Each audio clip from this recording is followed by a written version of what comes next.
జైన సంఘాల ద్వారా అహింసా భారతి ట్రస్ట్ ఆధ్వర్యంలో మన భారత ప్రధాని నరేంద్ర మోదీ గారికి ధర్మచక్రవర్తి అనే అవార్డుని ప్రదానం చేశారు.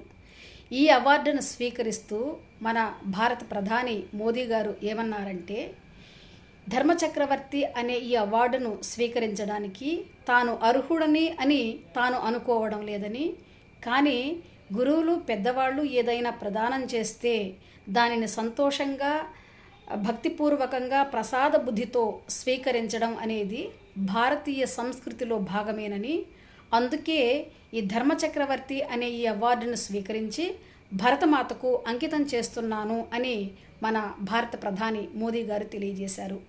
ఇదే సందర్భంలో ప్రాకృత భాష యొక్క గొప్పతనం గురించి కూడా ఆయన తెలియజేశారు.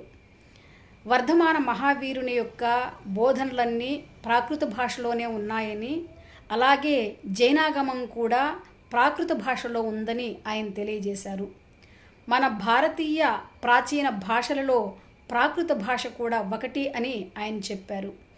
అలాగే ఆచార్య విద్యానంద మునిరాజు గారు తన భజన సాహిత్యం ద్వారా ఈ ప్రాకృత భాషని పునరుద్ధరించారు అని ఆయన తెలియజేశారు.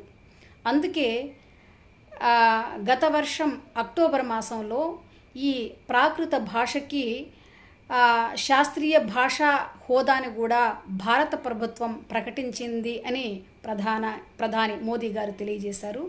కాబట్టి మన భారత ప్రధాని మోదీ గారికి ధర్మచక్రవర్తి అవార్డు రావడం అనేది మనందరికీ కూడా చాలా సంతోషకరమైనటువంటి వార్త. అందుకని భారతీయులందరి తరపున కూడా ప్రధాని మోదీ గారికి అభినందనలు తెలియజేద్దాం. నమస్తే.